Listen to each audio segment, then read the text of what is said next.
제가 시작과 동시에 50m의 웨지샷을 2개를 구사해 봤는데 남성 아마추어 기준으로 50에서 한 70m 거리를 맞추기 굉장히 어려워하시는 모습을 볼 수 있었어요.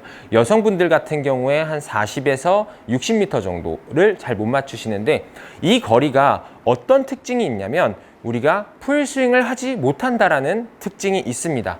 대부분 우리는 연습장에서 풀스윙만 연습하기 때문에 풀스윙으로 다 이제 스윙을 해서 거리를 맞추는 건 굉장히 쉬운데요. 이 웨지 같은 경우엔 풀스윙으로 50에서 70m 같은 경우엔 웨지로 이제 풀스윙을 구사를 해서 치는 거리가 아니라 스윙을 컨트롤하면서 쳐야 되는 거리이기 때문에 많은 분들이 어려워하는데요. 오늘은 제가 어떻게 하면 거리감을 향상시키는지에 대해서 알려드리도록 하겠습니다. 자, 첫 번째 키워드는 내 스윙을 내가 알아야 된다라는 거예요. 많은 분들이 레슨을 하다 보면 클럽을 여기까지 들었다고 생각을 해도 대부분 많이 올리는 경우가 많아요. 그래서 여러분들이 스윙을 하실 때 클럽이 여기까지 드는 느낌과 실제 들어지는 위치, 이 두 가지의 괴리율을 줄여줄 필요가 있는데요. 스윙을 했을 때 내가 샤프트가 지면과 평행한 위치까지 들었는데 실제 크기가 하프 스윙 정도라면 이거를 계속 맞춰주는 거예요. 내가 여기에 느낌이 있으려면 어떻게 해야 되는지를 자꾸 연습을 하는 거죠. 그래서 예를 들자면 클럽 헤드를 바로 뒤 티 꽂은 위치까지만 빼주고 치는 느낌을 가지면 많은 분들은 여기까지 드는 모습을 볼 수 있었어요. 그래서 공을 치실 때 내가 여기에서 멈췄다가 치는 연습을 하는 거죠. 이런 식으로요. 뭐 제가 친 50m 기준으로 한번 해볼게요. 자, 50m 기준으로 한번 멈췄다가 이런 식으로 정확하게 거리가 맞았네요. 다시 한 번 더. 제가 멈췄다가 다시 또 한번 쳐볼게요. 올려서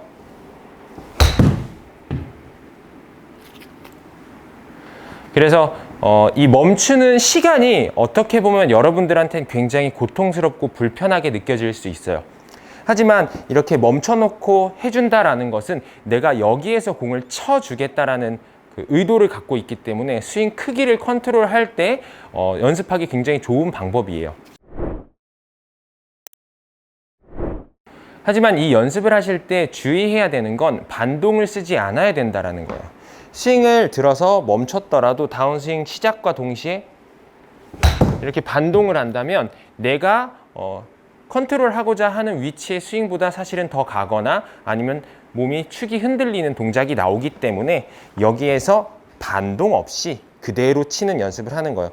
멈추고 반동 없이, 멈추고 반동 없이, 이런 느낌이겠죠. 그래서 이 거리를 잘 컨트롤하기 위해선 첫 번째로는 스윙 크기를 내가 컨트롤할 수 있어야 해요. 물론 백스윙도 컨트롤해야 되고 팔로우 스루도 컨트롤해야 하지만 여러분들은 우선 백스윙의 스윙 크기부터 컨트롤하는 연습을 해보시길 권장드립니다.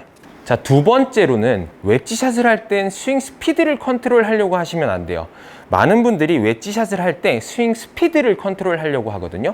예를 들자면 스윙이 내가 생각했던 것보다 너무 많이 간 것 같아서 다운스윙 때 속도를 늦추는 분들이 굉장히 많아요.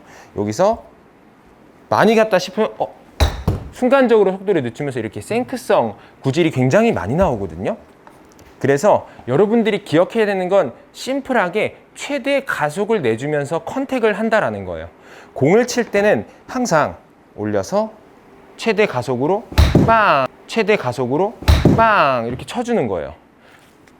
그러면은 컨택이 훨씬 더 매끄럽게 될 거예요. 다운스윙을 할 때 스윙을 가속하지 못하는 분들의 특징은 스윙 크기를 컨트롤하지 못한다는 거예요. 그래서 어떻게 보면 그 첫 번째 핵심 내용 있죠? 스윙 크기를 컨트롤하고 다운스윙 때 가속을 해주는 거죠. 이 두 가지가 조화롭게 이루어지다 보면 내가 원하는 크기의 스윙과 원하는 거리를 이렇게 매칭시키기가 굉장히 좋을 거예요. 마지막으로 여러분들 백 안에 웨지가 몇 개 있는지 확인해 보시고 필요한 부분은 채워서 구매를 하시고 웨지를 여러 개를 활용하셔야 돼요. 많은 분들이 한 50m 거리에서 한 80m 거리를 샌드 웨지 하나로만 이제 컨트롤 하려고 하시는데 이게 스윙 크기가 샌드 웨지 같은 경우엔 좀 더 크겠죠. 이 피칭 웨지 같은 경우는 좀 더 작게 들어야 되고, 그래서 작게 들었을 때 오히려 맞추기가 어려운 경우가 많아요. 조금 더 올려서 가속해주면은 컨택하기가 굉장히 쉬운데, 스윙이 작은 상태에서 치려 그러면 아마추어 분들은 작은 스윙에서 컨택하는 게 익숙치 않다 보니까 이제 미스샷을 굉장히 많이 내요. 그래서 오히려 웨지를 한 2개, 3개 정도 구비해서 이제 필드를 나가시면은 훨씬 더 세밀하게 플레이를 하실 수 있을 거예요. 뭐 예를 들자면 저 같은 경우에는 피칭 웨지 없이 현재는 46도, 52도, 58도가 있는데요.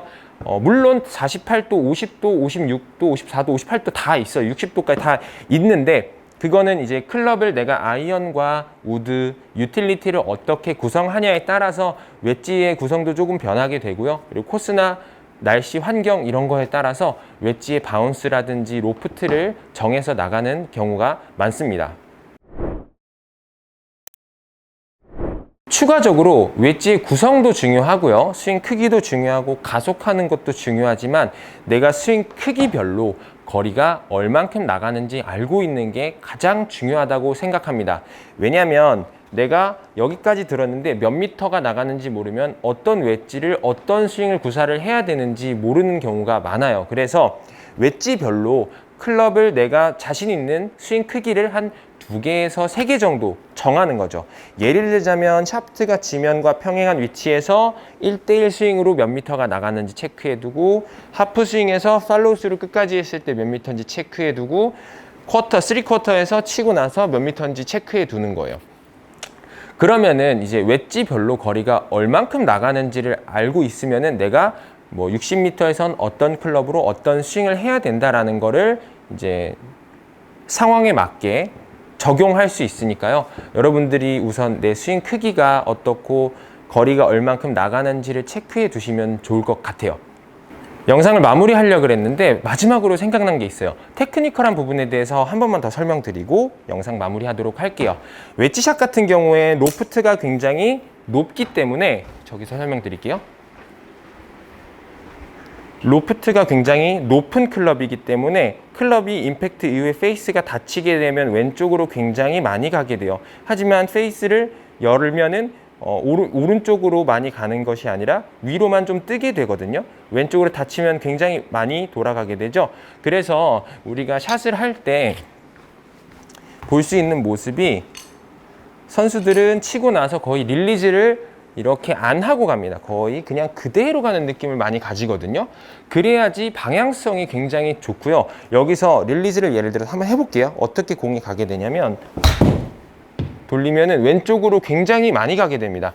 하지만 거리도 많이 나가게 되고요. 하지만 페이스를 오히려 살짝 열어주면서 치는 느낌은 방향성이 오히려 더, 지금 손목 완전 열었죠? 오른쪽으로 가긴 했지만 아까 왼쪽 간 거보다 훨씬 덜 가고요. 탄도만 오히려 조금 더 뜨게 돼요.